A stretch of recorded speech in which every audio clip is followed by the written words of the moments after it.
Hey everybody, welcome to another review show. We're going to be going over an old, I think it's kind of old, it's probably not that old, a discussion that I had with some Mormon missionaries.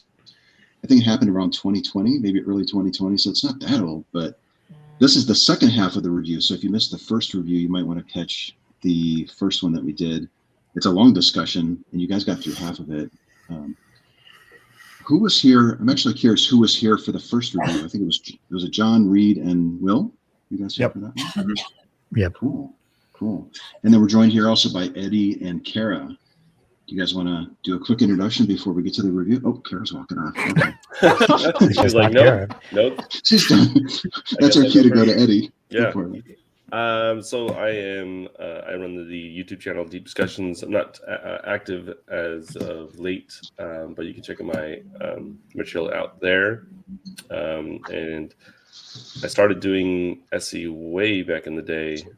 Had it been like 4 or 5 years ago, something like that, and kind of fell out of it during the pandemic. So I'm kind of just jumping in and. Glad to see everybody. All right, that was an awkward introduction. I have a throat problem. It makes me cough sometimes, so I'm fine. I'm so glad to be here. I'm just like drying my tears. Are you crying? No, I just have a cough. I have a throat problem that makes my. It's a long story, but anyway, thanks. Okay. Sorry, I'm sure you introduced me while I was off coughing in the corner on mute. Actually, I had a quick question. For Eddie. You said you haven't been going out and doing, because when COVID hit, like I stopped going out and doing SE as well. Mm-hmm. And you've had some conversations with some Mormon missionaries on your channel too. So if there's anybody who's watching this who's an ex-Mormon or in the Mormon faith, definitely check out Eddie's channel. He's got a couple of conversations with some Mormon missionaries. That's really good. But yeah, Carah, introduce yourself. Welcome to the review show. We just met this past weekend. Hello. Yes. Am I introducing myself now? Go for it. Okay. Sorry, that was like the most awkward introduction I could have asked for. I go by NuanceHoe sometimes on TikTok, and I co-host Mormon Stories and produce over at Mormon Stories. I'm in the beautiful Mormon Stories studio. We flew out Anthony to do some podcasts and talk to us about street epistemology in like all the ways that Mormons and ex-Mormons can use this type of rationality and this type of approach. So we've had a great weekend with Anthony. And so I just left the church about 2 years ago. And SE has been like a great way of thinking and reinterpreting a lot of the things, kind of like the culty things that I never really gave a lot of thought to. So it's been really helpful in the conversations that I have with my friends and family. So excited to be here. Yeah, it's really good to have you here. When we met in the studio, like the impression that I got from both you and John was that you see the value in SE and you seem to want to be running with it, like maybe even doing something with SE in the future. Yeah. Street interviews or something along those lines, which was really encouraging to hear. I really would love to. I was saying on the podcast, I wish Anthony would just like get an Airbnb and just set up in Utah for like a month and just talk to Mormons walking by every day. I would listen to that all the time. So if Anthony I will. Well, we went to the LDS temple yesterday and did a little touring of the facility, and I mean, it didn't take long. A minute before you saw a couple Mormon missionaries walking by.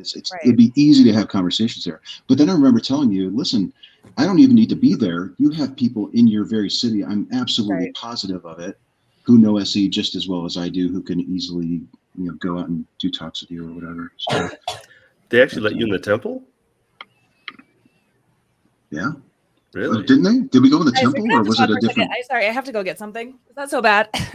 No worries. No worries. It's all good. This is lucky. So I don't actually know if we went in the temple or not. So we went into the building where the Mormon Tabernacle Choir sings. Mm. So I think that was it. But now there's maybe is a larger one because there's so many people now that go to it. Okay. But I'll upload some pictures to my Facebook page here soon when this is all done. So you can see this may have changed, but from what I understand, only Mormons are allowed in certain parts of the temple or the main part of the temple. So maybe she can confirm this, but it's like kind of like a super, like privilege to be able to go into a temple. It's like, so I probably misspoke. Yeah, I probably misspoke if I said, where did we exactly go, Carah? What we went buildings did to we the go Joseph Smith building. All of those things are open to the public. Technically, right now, the Salt Lake Temple is under renovation, so nobody can go in. But like, I got married in the Salt Lake Temple, and anyone who isn't following all of the rules of Mormonism and has a testimony and pays their tithing, you have to get a temple recommend. If you don't have a temple recommend, you can't go in to see your loved ones' weddings or do different ceremonies in the temple.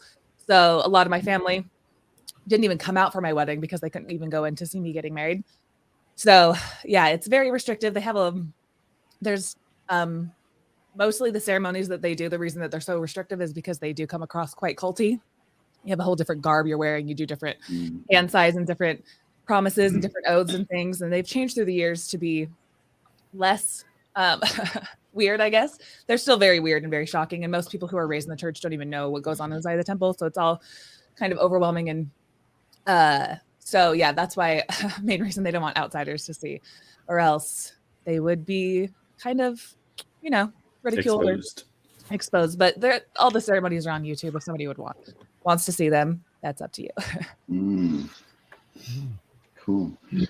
All right. Well, should we get to this video? Where did you guys leave off? Maybe since you three were the ones that were here for the first part, do you want to maybe bring us up to speed so we can figure out where to pick up? Yeah, we got into testability, I think, at this point. We're starting to talk about that.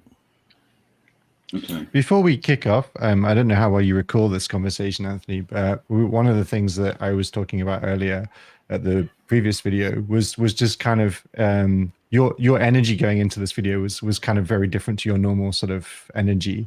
So yeah. I think at the beginning you mentioned you'd had like a bunch of really good conversations and you were almost on a kind of like SE energy high. Yes. And there was definitely, I think, a previous conversation you'd had with the more senior guy in the dynamic there, which I think you were keen to continue. And then there was the sort of more junior guy who was kind of being introduced to you almost as like a kind of see how you do in contact with this sort of thing. And I think, we commented a few times that I think there was a certain enthusiasm on your part that was causing you perhaps to skip some steps on the SE process. And I just wondered what your recollection of that was, whether you felt like it is like, what, 2 years ago? So I don't know how much you'd remember of it. But. It is 2 years ago, but I've got the video to look at it. And I also listened to your assessment of it. Yeah, I was really amped up. I was like really energetic. And I think it was because I had so many great talks before. And here are the Mormons coming back again. And this is maybe a month after I uploaded the first video that probably had 100,000 views by that point. So wow. like it had, I think so, like it might maybe 50,000. Anyways, it was a popular video and now they're coming back. So like, and Reid commented on it too. Like when you realize the potential for a conversation to land with your audience, for myself, that was like, that really got me amped up. The other thing too is that that guy was coming back, I think maybe for his third talk. So I was really keen on talking with him and maybe a little disappointed that he didn't want to participate. So there was that component going through my mind too. Like, I'm so eager to talk to this guy, but now this other dude who I'm not really so interested in is now kind of in my way. And I wanted to kind of get through it to get to the other guy. So there were a lot of dynamics going on that are coming through the video. Now, as I watch it, I'm cringing because I'm moving so fast and I'm not even repeating back and I'm making assumptions about what they're saying, which gets me to this point. Like when you see stuff that is wrong with this exchange or anything that I do, please call me out on it. And you're not going to hurt my feelings. I understand that there's a bigger goal here to educate people about what we're doing. So don't hold back, please. Yeah, I think the really interesting point here is in the nature of rapport building and how that starts with your energy entering into a conversation. And I think it's something that I've seen mentioned in the SE course, and I think is just something that too often gets missed. But like who you are and how you're feeling in that moment when you enter one of these conversations can be a really strong indicator of whether it's going to be an effective conversation or not. And you see this a lot actually in online discourse, I think, where people are entering a conversation all amped up, ready to have it a certain way.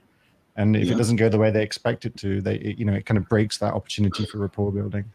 So one of the first things you have to do is ask yourself, is this the right venue to have this conversation? And am I in the right mindset? So like when Carah and I went and started touring the Mormon facilities here in Salt Lake City, Utah, and running into missionaries who were eager to talk to us. And there were 8 of us at this point, 8 of us and 2 of these missionaries. And I think there was almost an expectation, like, because I felt people turning and looking at me like, aren't you going to be doing your thing? And it just wasn't the right moment. And I wasn't in the right mindset either, you know, so you have to, that's a really important point. Like before you do SE, you need to assess what's going on with your situation and if it's the right time to do it.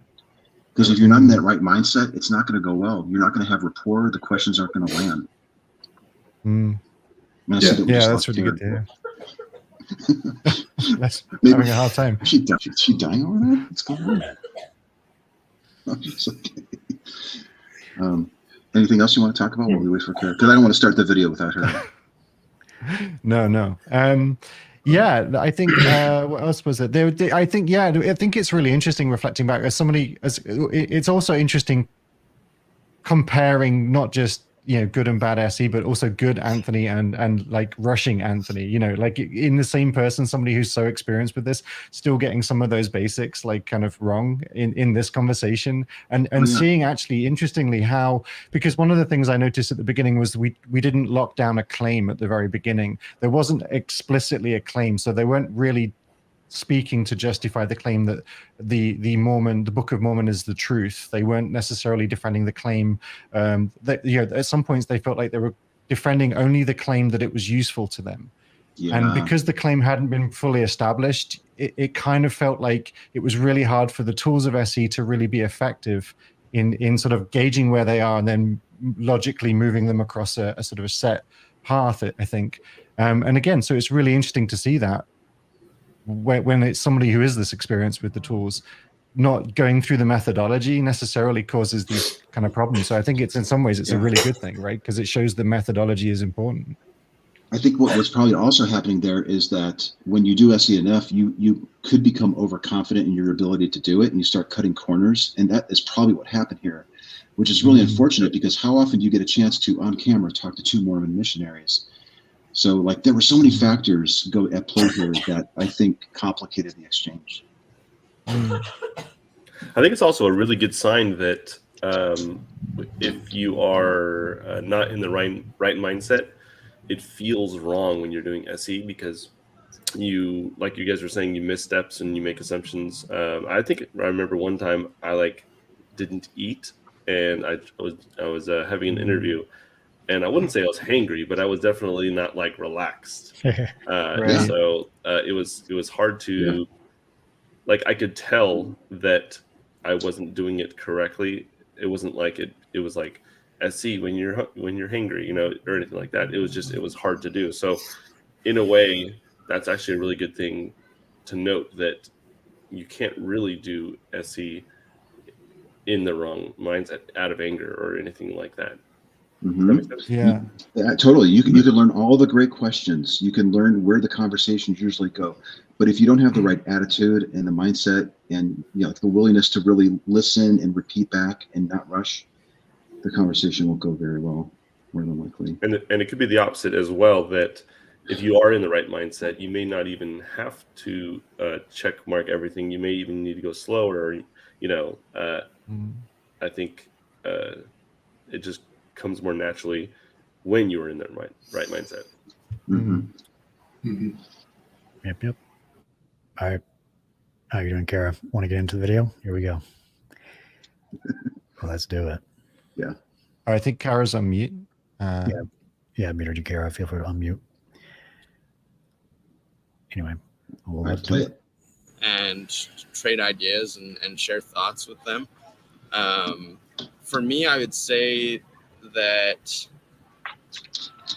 I think that it's specific to the Book of Mormon. While I do respect other cultures, and while I have learned about them, I would say that idea, I haven't read another book of scripture that really states that idea of if you read this and then you do this, then it will be manifested to you that it's true. And so, while I applaud other people and I certainly respect them and their beliefs for those other books of scripture that they believe to be holy, I would say that while this is specific to our religion, that's the promise that it gives. The book promises that it's the truth. And earlier you were talking about points of doctrine. I jotted it down on my board. I'm not interested in what other people think is the case.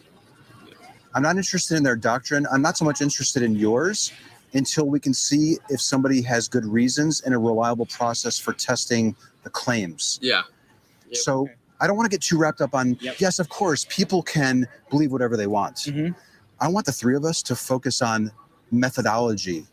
How can we go about figuring out that what that book says is true really is true? I want to get into your method, your process, the steps that you used. Yeah. So Okay. we can talk about your testing. However, Yeah. if this is a test that can only confirm and there's no way to have a failed test, it makes me wonder about the quality of the test. I'm not saying that you can't describe what a failed test would look like. Okay. But I do want to throw that out there as something to consider. Let us ask you, do you believe in God? In what? Do you believe in God? I don't think that there are any gods. Okay. No. What do you believe? Believe that people are very good at coming up with reasons to think that there is one. Okay. And when I explore the reasons with them, they don't turn out to be very good reasons. Or they might be a really good reason, but I have no way of testing the reason. Oh my goodness, I can't really test to see if I should be accepting the Bhagavad Gita as a source of truth.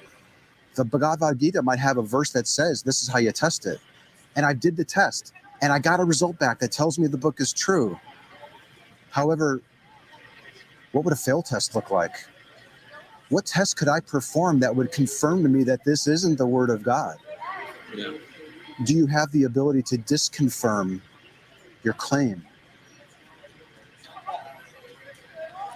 I think, okay, maybe this is the wrong answer to give you, but my answer would be that why not try? Because if you test it, Mhm. and nothing happens, Yeah. well, then you at least know that the book isn't true for you personally, but then your life is the exact same. So what's the harm in testing it? There's no harm in testing at all. I'm willing to test your holy book Okay. to see if it's true. Here's my dilemma. Yes.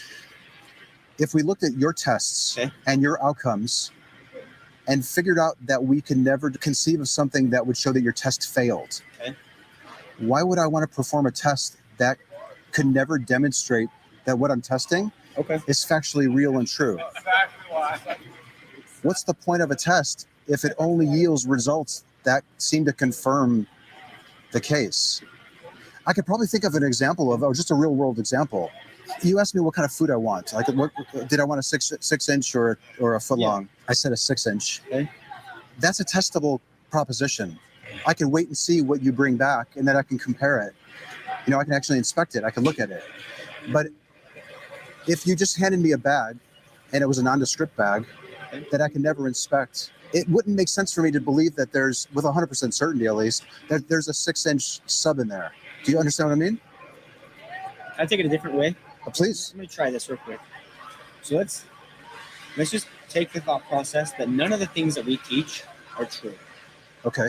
Okay. Start with the assumption that, That our doctrine isn't true. gotcha. Let's Gotcha. just go there. Okay. Let's say that someone came up with a way to prove that the Book of Mormon is wrong, that Mhm. Jesus Christ was just a normal man, that God doesn't.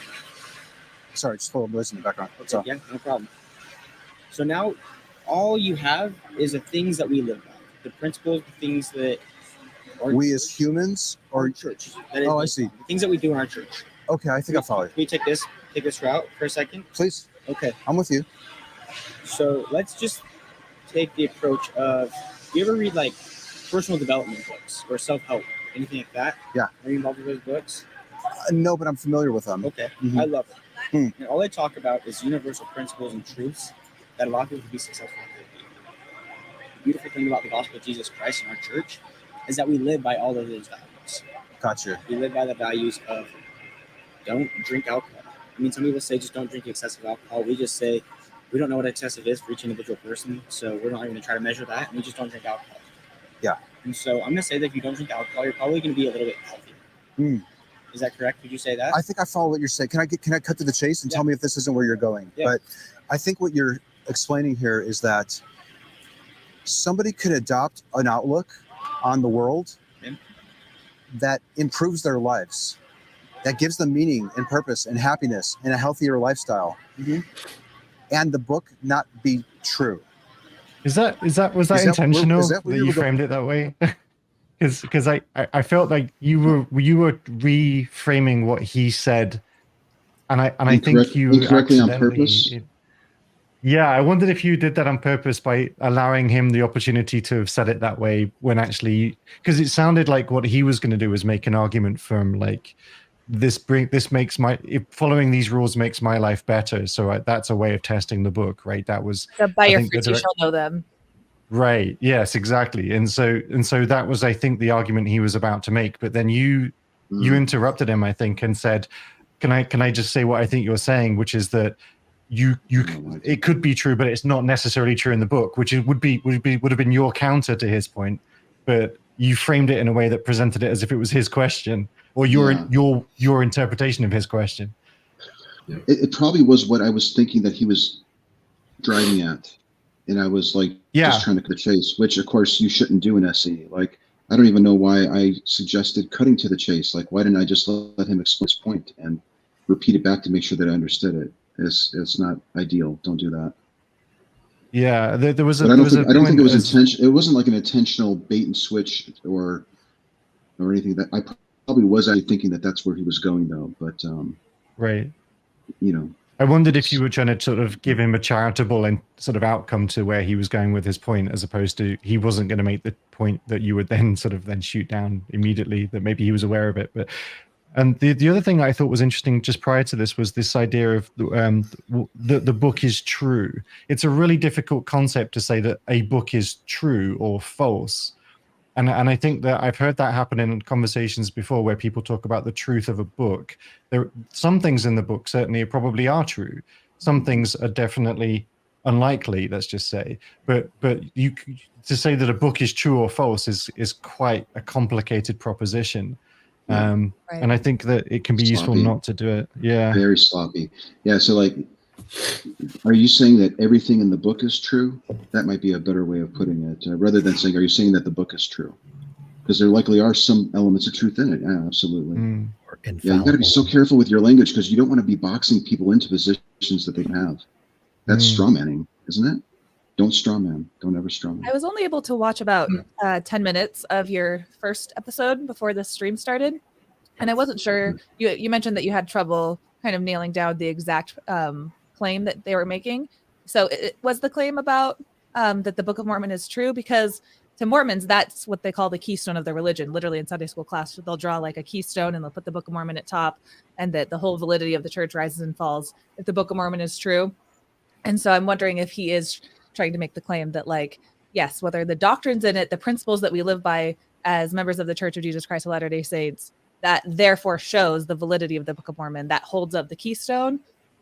Because those are kind of two different claims, but to the outsiders, but I think to the insiders is what I'm trying to say. To Mormons, it all hinges on, is the Book of Mormon literally translated by Joseph Smith?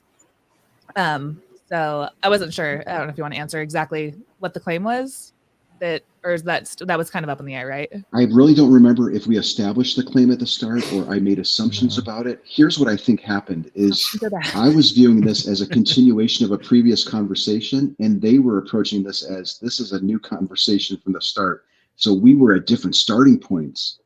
Like, it really probably would have been better to like really clear up what the claim was that was being explored.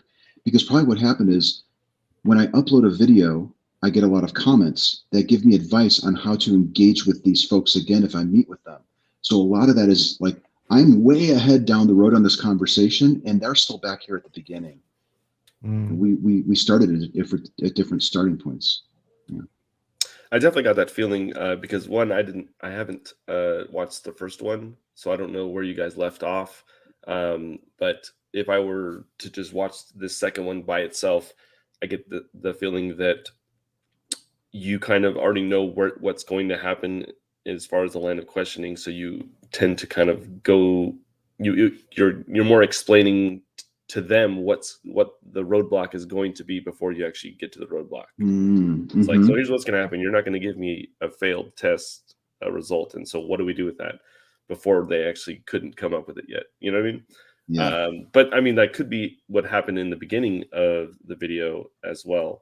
And I think when that happened, one of the guys was saying, well, what do you believe? And then you were being, just answering his question and being honest. But unfortunately, by him asking that, it became this like, here's what you need to do to get me across the street to where you're at. And you kind of explaining that rather, and now it's kind of like a opposition sort of friendly environment, but he almost invited you to, like, you know what I mean? But you were just answering his question, but now it became conflicting. Like a challenge. It became a challenge for them. Yeah, like or something. Like, here's what I need to do to get over there. Mm-hmm.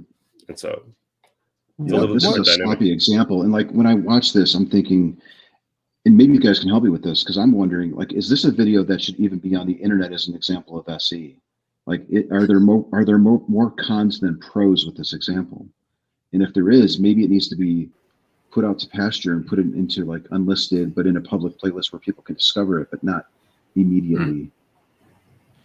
In some ways, I think it's a good example of. Sorry, I wouldn't go that far. Yeah, no. Really? Okay. Yeah, I think it's in some ways like it's a good example of like somebody, as I say, very experienced in this, and for really good reasons. As in, you've come off a bunch of really successful conversations. You're in a difficult situation. Mm-hmm. You're trying to maintain an existing conversation with somebody, which you felt was making some progress. And now there's also potentially a sort of entirely new conversation happening simultaneously. I don't think it's just possible really to have an effective SE conversation in that context. I think it's, your energy is not right. Plus also there's a confusion about where the locus of the conversation is sitting in this. So in some ways, I think it's a really good example of just, how these things can conspire to make it really difficult to make progress. But I also think there is a lot of things that went right in the conversation that were interesting, where the tools actually did come into play. Like your answer about the very direct question about whether you believed in God, I thought was just really well handled. You were super honest, but didn't present the exact challenges that he was looking for, and I think was making it difficult for him to really. You gave him things to think about in answering your question, which is I don't think what he was expecting to do after asking that question. There's also one thing which I'm interested in, which is like, I understand like from the Mormons' perspective, they would classify Anthony in this conversation as somebody who was like a seeker or somebody who was like looking for truth or looking to understand the world. Is that correct? That they have an investigator? I think it's what an investigator. Yeah. Sorry, yeah. You'd be like a level before that of just person you meet on the street, a street contact. That's what they would call it. Gotcha. And so what's their level of patience with somebody who's asking these questions? Are they, if he's showing himself to be resistant to the narrative, are they going to go so far and then just break the conversation down, or are they going to just be in it for as long as it feels right for them, or is there a set guidelines around this? They definitely don't want to like Bible bash, and I think that's what's cool about SE is the opposite of that. So somebody who feels like they have a genuine inquiry into like the ideas of testability are really big in Mormonism, because Mormonism is one of the few religions who we say we have Moroni's promise, and you can read it and pray and God will give you an answer. And you don't have that level of certainty that I think that Mormon missionaries feel so confident serving a mission that I can give them the Book of Mormon. If they read it, they'll know it's true because God will give them an answer. So I think Mormon missionaries are up for it. That's kind of what they do. They want to go out there. They want a street contact. They want to talk to as many people as possible. The worst thing in the world is if nobody will talk to you. So somebody who's very kind and patient and intelligent as Anthony, I'm sure they're loving it, but they're probably also feeling a little bit of insecurity that he's asking too good of questions, like they like to say, putting a pebble in his shoe, that they're going to go walk away with. But and Mormon missionaries, you have to talk to all kinds of people, kind of crazy people all the time. Most people who want to listen to Mormon missionaries are not always the most intelligent or have their life together. And so I'm sure this was like a breath of fresh air, honestly, for them. That's really interesting. Yeah. Gotcha. Also, Anthony, I would add that I definitely would disagree about trying to take it down, even if it had some, blatant mistakes. Like for me, one of my things that I did in my videos was like typing out, hey, I made a mistake here. I made a mistake. Look what happened. I did this. Oh, look how they reacted. And so failures are just as good as successes as far as learning, because you can see what the failure does versus what the success does, and seeing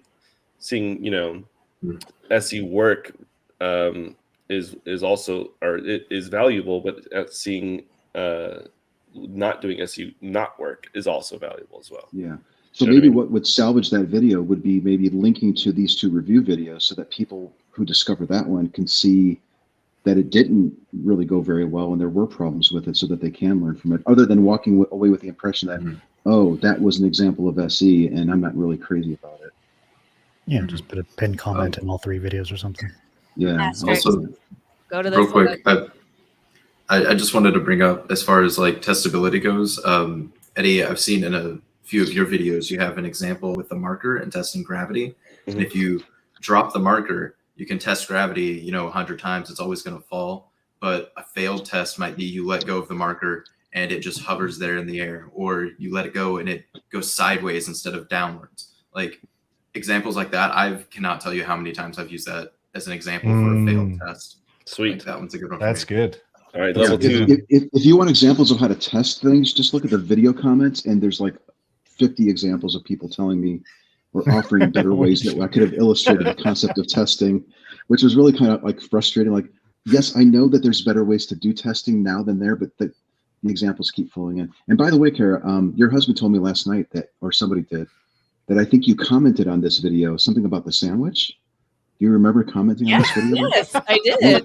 What was that about? I remember that. This is like back when, like, I hope Anthony Magnabosco sees this comment and likes it because he's such a celebrity. And now we're just like, you're at dinner with me and my husband. Oh, look how turns have tabled. No, and that was back in the day. Yeah, I remember thinking that it was so nice that they don't have a lot of money and they're on a real fixed income. They barely have money for themselves. Most missionaries don't even eat lunch. So the fact they offered to buy you a sandwich was really, really sweet. That must mean that they really enjoy talking to you. So. Oh, interesting. There was yeah, go ahead. Oh, no, sorry. It's just there's something that happened really early in that section that I wanted to ask about, and I forgot, which was that the more junior gentleman was talking about this idea that he'd gone through the other religious texts and had said that that basically none of them made the same claim as the Mormon religion, which was that they were uniquely true in some way. And I thought that was such a strange thing to say. And I'm wondering where that came from, like, because it doesn't seem to have come from him genuinely researching it. Do you think is he just parroting a narrative that exists within the church, or is this likely to be a conclusion he really came to? Where did that come from? No other church claims to be true.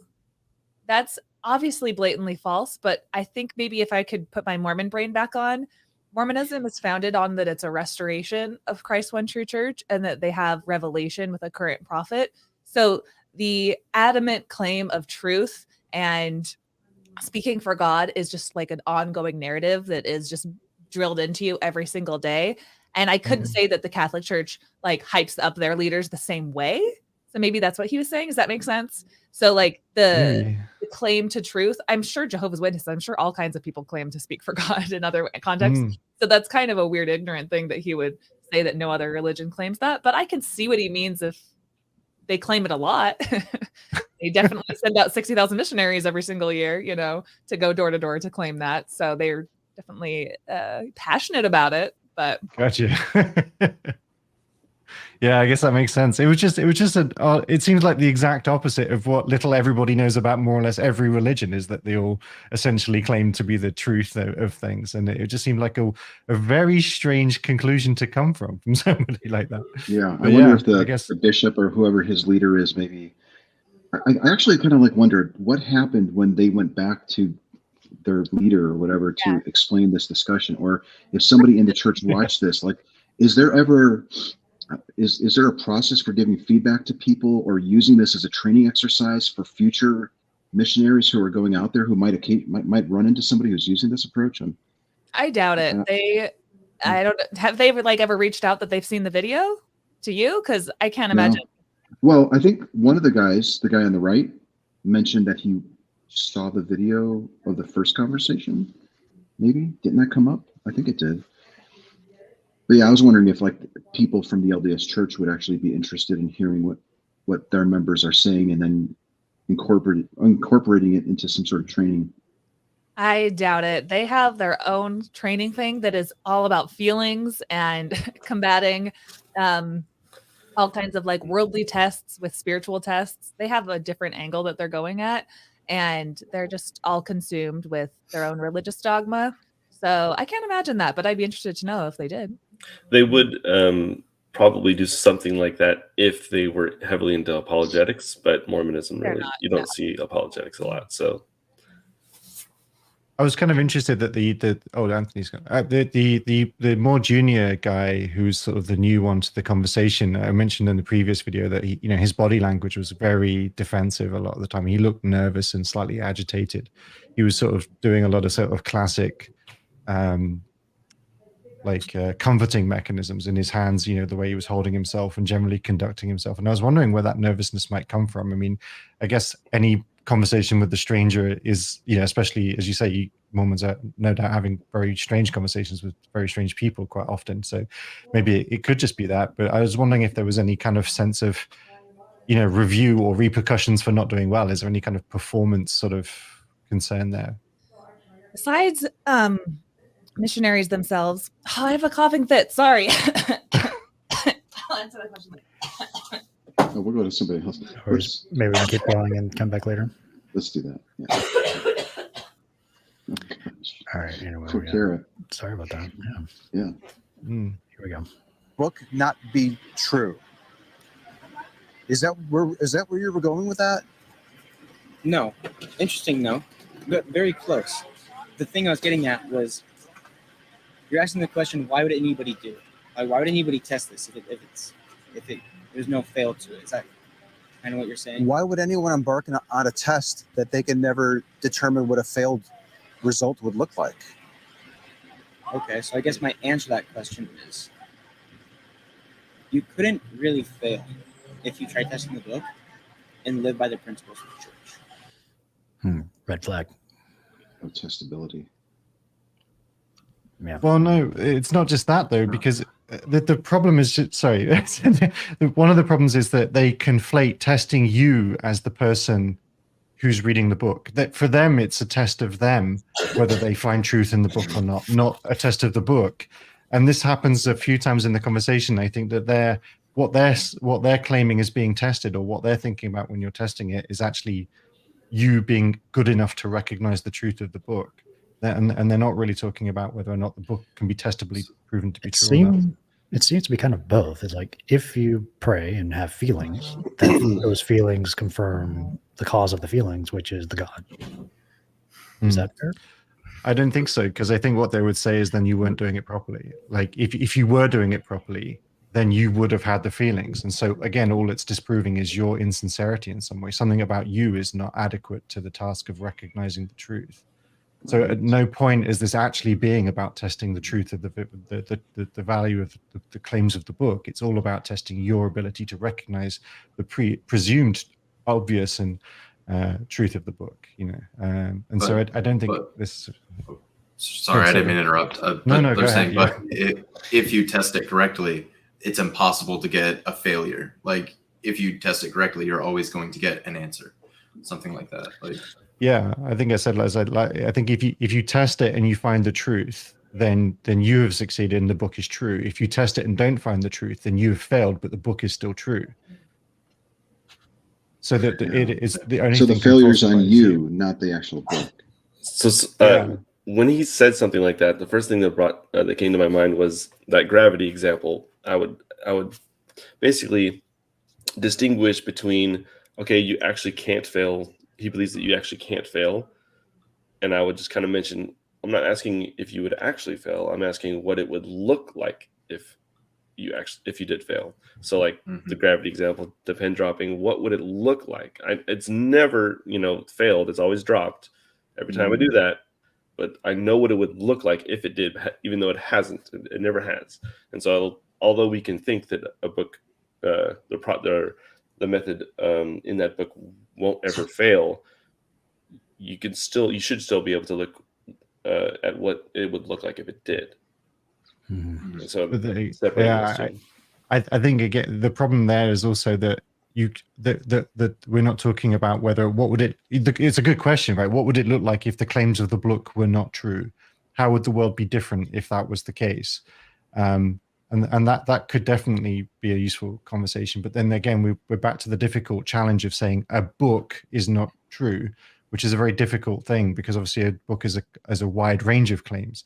Yeah. So I think it would have been ideal earlier on if a specific claim of the book had been demonstrated, had been honed in on, and then of course the gravity test would work perfectly well, I think. I'd be glad to interpret if someone said the Christian Bible is true as Jesus died and resurrected from the dead. That proposition, that is the core proposition of right. the Gospels. If someone said the Book of Mormon is true, what is the core proposition of the Book of Mormon? That Jesus appeared to Joseph Smith or some angel appeared in like the Americas? What is the core proposition there?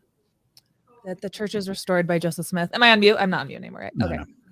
Yeah, that Joseph Smith is a prophet and that the church has been restored. Jesus Christ's true church is on the earth today, restored through the prophet Joseph Smith and all of his successors up till the current prophet today. And you should follow his commandments and do the rules of the church, basically is what it is. If one is true, then everything else in the domino effect is true. So could we say that Joseph Smith really was presented with the golden plates, right? Because I believe that's, if that's not true, then none of it's true. So that claim could be, I guess. Yeah, and there's tons of quotes within Mormonism that you know about all the time, like from the prophets saying, even like Hinckley was a prophet who died about in 2008, and he was on different news stations, and I think he has a famous quote where he says that Joseph Smith's first vision, which is when he was 14 years old, kneeling in the woods asking which church was true, and it's the first vision is where Heavenly Father and Jesus Christ appear to him in the forest and say, join none of them, you need to start your own church, I'm going to restore this true church through you. And then there's famous quotes where Hinckley has said either that happened or it didn't happen.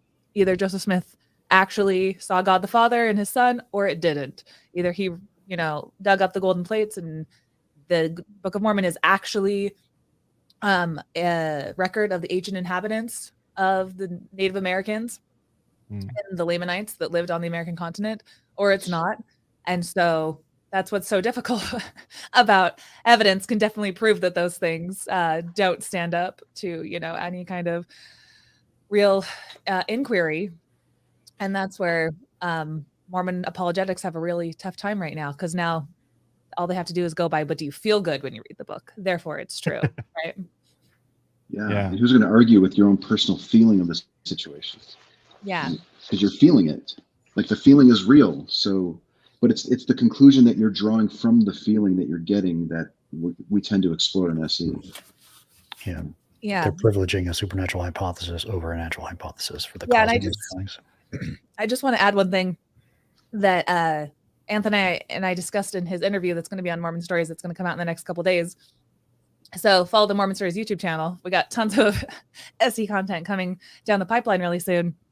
And to be honest, a lot of the parts of the Book of Mormon are super racist. Like that there are white Jews that came over and they were cursed by God and their skin turned black. And that's why Native Americans have darker skin today, right? So it's like that earlier video that you guys reviewed. I saw the part where he said, like, you need to hope for the things in the book. I hope that that's not how God is, that he cursed people with dark skins and makes them like not wanting to intermingle and intermarry and intermix different types of racial blood. So lots of the propositions of the Book of Mormon are just, they're inherently got some problems to them that you actually don't want to be true, but we don't talk about that a lot. And so when I talk about these things with my family and I do a little bit of like SE tactics on the type of God that they worship, what I realized is it's sad. Like a lot of Mormon doctrine just is really baseline racist, and most people are okay with that. Like down to the very things of, you wouldn't be okay if, a Hindu person had this type of reasoning. You wouldn't sign up for their religion. You wouldn't sign up if a Muslim had your same level of reasoning. And I've asked some of my Mormon family, and honestly, their answer, they don't want to say it out loud, but I can get the feeling that it's because you're in America, you're privileged, you're white. And of course, I'm not going to join a religion started by a brown person, because Mormonism it breeds this superiority, this American exceptionalism kind of superiority, this white superiority. And that's just baked into the whole entire pie. That's why I found SE is actually really hard with Mormons, because they don't see other people with other skin colors as as high intellectually. That's the nicest way I can say it, but Wow. it's kind of unfortunate. So Do the Mormon missionaries, are they aware of those verses, and do they have apologetics to defend it? the apologetics, get ready to laugh. They're pretty sad. It's been taught as literal up until just the last few years that God literally cursed the skin. But now the apologetics is that it was just their countenance changed, that God changed their countenance to a dark countenance. And it wasn't actually a skin color thing. And Yeah. There's a line in this the is Book of Mormon musical, like in 1978, God changed his mind about black people. yeah, That's, Yeah. 78. yeah. Star Wars. This is the curse of Ham. Is that right? The curse of Ham, am I correct? yeah. Just Curse of because the Cain. curse of Cain is separate from the curse of the Lamanites, though. Those are two separate lanes of racism. So How was the rescinding of that actually discovered? Like, I've never really understood that. Like, because that suggests it that was somebody's divinely revealed by Father how was the Spirit. curse of Cain rescinded? yeah. How was it changed? Because as you say, it's now kind of they've eased up on it a little bit.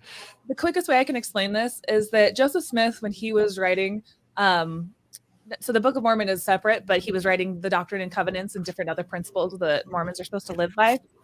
And the Book of Abraham and Book of Moses are additional books of scripture. And in there is where he solidified the curse of Cain, which was already kind of in the milieu of early Christianity. A lot of other Christian sects were thinking that, why are there black people? Was it because they are, cursed by God in some way? And so that was already kind of a popular idea. So the very few things that Joseph Smith wrote about, he wanted to solidify that in doctrine, that yes, the curse of Cain slew his brother Abel. God put a black skin mark on him. And now all of his descendants are going to be separated, and that they should not, intermarry and intermingle. And so that carried up all the way so that Mormons, even if you paid your tithing, were faithful in the church, black people could be in the same congregation. They didn't have separate congregations, but they were still ostracized and not allowed to attend the temple to do different ceremonies that have like lifetime and eternal significance, like sealing your family together, going in the temple to do that, getting married in the temple, and black men were not allowed to hold the priesthood. And so that was rescinded in 1978, which is like 10 years after the Civil Rights Movement, when the church could no longer keep its status. Basically, it had a lot to do with. Oh, they had government pressure to change their doctrine? Yeah, that's usually what happens. And so with any kind of dogma that's reformed, any kind of authoritarian structure, in my opinion, needs to these are not the droids you're looking for kind of thing. Like, no, this was actually a revelation. It just so happens that we were about to lose our tax exemption status, and BYU is a Mormon university. Unrelated. People didn't want to play sports with us at the racist university. 1978, yeah. But you'll still find in Mormon Sunday schools people talking about these types of racist doctrines until about 2013. There are these things called the gospel topic essays that came out, where it's called race in the priesthood. And so the church had an official essay about these things, and they called it in that essay disavowed theories of men. So things that were told that they were that they were from the mouthpiece of God. Every prophet has all said that the curse of Cain, that black people, we can never rescind this. Now they're just calling those guys old dumb losers, and we're just that was in the past. Yeah, don't worry about that. So God hasn't updated the doctrine necessarily. They just decided to reinterpret the past a little bit. And okay, every religion has this problem where they have the atrocities of the past, and they have to find some way to live with it and figure it out. And so usually when it comes to SE, and when you bring up these types of things like slavery in the Bible and what we just talked about, it's not putting someone, it's not putting a pebble in someone's shoe. It's kind of like putting a stick of dynamite in there, and they're more likely to go, what are you doing? It's not, you're making it personal rather than right. Yeah. It's almost, I was actually talking to a family member where the person needs to stumble across this on their own when they're open-minded, as opposed to being presented with it as like a gotcha. Here's a really good reason to not believe this stuff because of this harmful stuff in the past. But if you tell them that, it's probably not going to stick. But if they just happen across it when they're in that right mind frame of just absorbing content and being critically thinking about it, then it might land. Yeah. Yep, Which is why we do FC. My husband brought my meds all the way from home. Oh, We're still great. eating now. Oh, really? Oh, he was very kind. He's a Thanks. sweetheart. Yep. Sweet. Here we go. Okay, Because let me just do this. Let me say that I take your book, Okay. and it actually changes the way that I interact with reality and my family and my friends, Okay. and it profoundly shapes my worldview. Yes. And I can actually look back in 10 years and say, I'm a better person now because I adopted the principles that are in that book. Okay. The points of doctrine, maybe. Okay. Does my profound improvement in my outlook on life and the way that I interact with reality, does that have any relationship with the truth of the propositions within? Could we have a book that teaches how to have a good life and be better, but it be based on something that's not real? Sure. Of course. Okay, so if that's the case, Yeah. how can we actually tell that this book is the truth? You're asking for proof, like physical evidence. That's what I would want. Okay. That's what I would want. Do you want evidence? Is evidence important for you? Simple answer: we can't give it to you. There's no such thing. But Mormon, I could never. You prove can't it. give me evidence. Wow. Did you use evidence to arrive at your conclusions that this is true? I mean, yes, and sure. I mean, just like small pieces. Like we believe that Joseph Smith, who translated the Book of Mormon, lived in upstate New York. It's like, yeah, that's probably. Could you pause the And if you video? look in the record, If you go back like 5 seconds, like the stance of the guy on the left, he's like, I wonder what he's thinking when he overheard his compatriot here say, like, I don't really need evidence to think that this is true, or yeah, maybe there's a little bit of evidence. Like, was what the way that he looks at his buddy here, right there? You can pause Yeah, it. yeah. He's like, Like ooh. he looks like he's in pain, like he got He stabbed. in the really is. Is that? I mean, that was just such an abrupt move from him there. Just we can't give you evidence. Is that the? I mean, that felt like a kind of either It felt like very. he was throwing it. It felt like he was throwing in the towel on it. Like, we can't give you what you want here, and you're going to have to settle for this other thing. Yeah, like you know, we're not going to win on this space, so you either have to come to it without a need for evidence, which is, you know, just so on the nose in terms of. I mean, there are a few things this guy has said that I think have been very direct. You know, he said earlier on, I think he was saying, there was a comment that he made. Oh, he described his banter as a pitch. He literally described how he was explaining his religious belief as a pitch. Not teaching people, not bringing the truth to people, but it described it as a bit fascinating. And then again, the direct question, what do you believe? And that we can't give you, and in many ways, it's quite a smart move conversationally, because, you know, he's recognizing he's not going to win in a specific space. So you either need to come without the need for that. But I'm wondering if that's, again, is this how standard is this? Because I think Jacob was suggesting many of the things this gentleman was saying were not particularly common. In terms of the way he was engaging with this, and I wondered if anybody had any other ideas on that, whether this is a common move to abandon the need for ability to prove something. Don't know.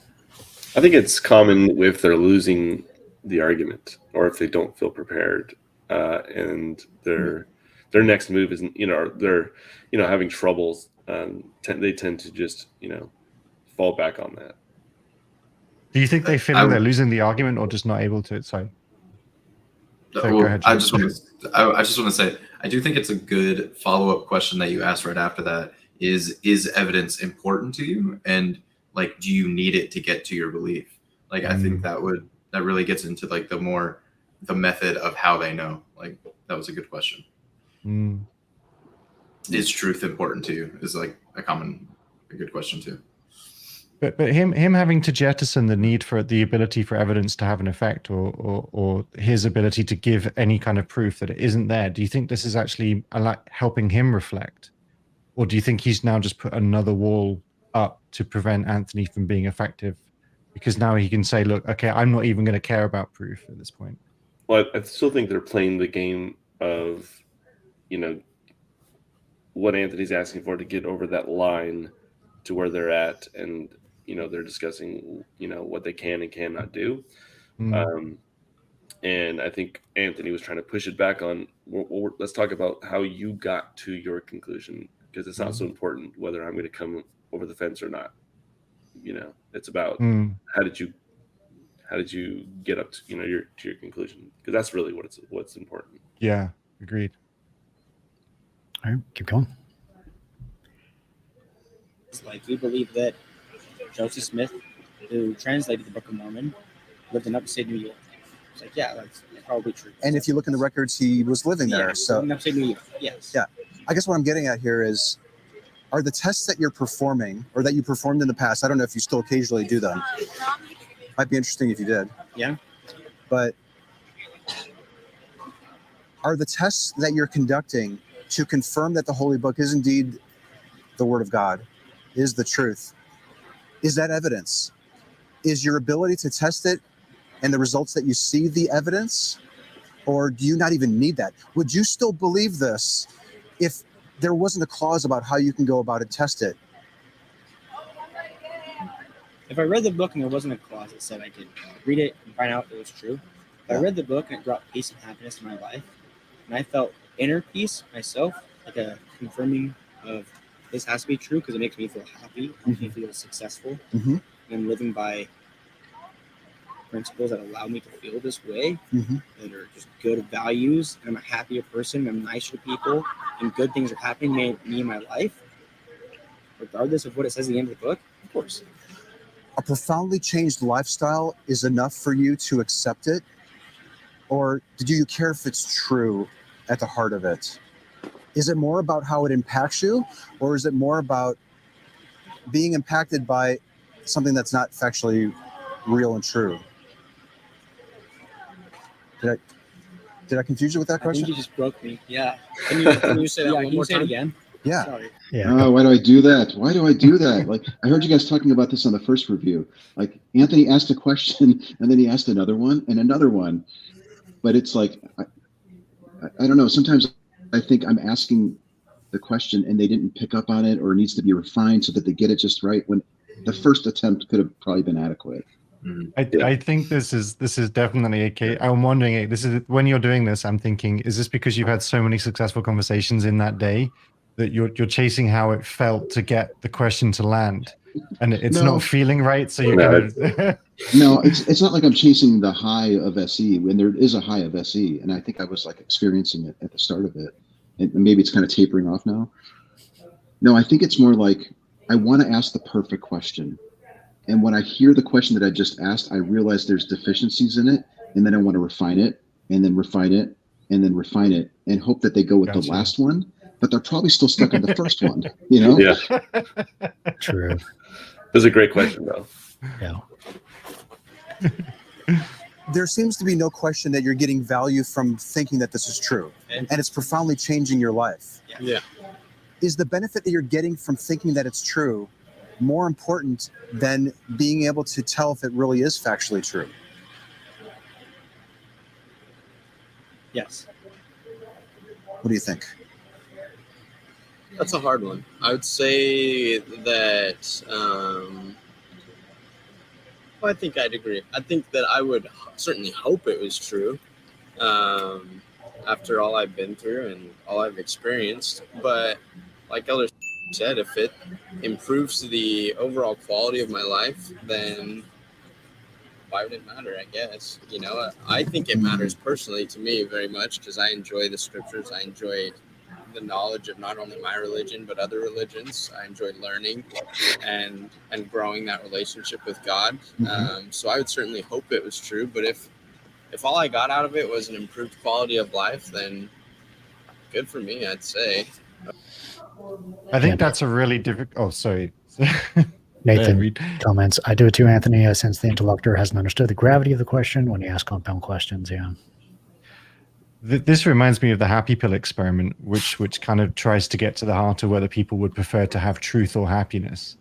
And it's in the way that question was framed, it's actually quite difficult because in that sense, they're trying to correlate the fact that this sort of idea of that they're getting, or the way of life they're getting from the book, maybe making them feel happy. And you've kind of said, which is more important, the fact that it makes you happy or that it's true? But actually, philosophically, that's quite difficult to answer. If you can do nothing about it, would you rather know the truth and be unhappy, or be happy in ignorance if it wouldn't change anything? And so in some ways, I think that that's a very difficult qualitative question for them to address. And so I think maybe the question might be more related to importance, I guess, or I don't know how you'd come at that a different way, but it just feels like it's not quite the slam dunk, because I don't think they're necessarily, again, this is maybe a point because they've not grounded this claim as being the truth of it that you're exploring, but maybe in some senses, I guess they're actually just justifying its utility. And something could be provably, the Book of Mormon you could demonstrate that for some people it seems to make them happier. Whether that's testable or not would be a very different set of questions, I think. Mm-hmm. Can I ask one more question real quick? Yeah.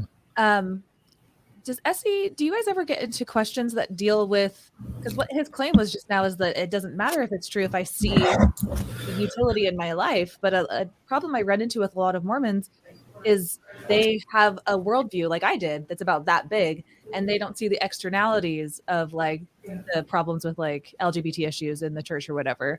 And so would it ever be appropriate to ask a question of like, well, you find utility from it, and you could say that it's maybe not even true, but you find it's true enough to utilize in your life.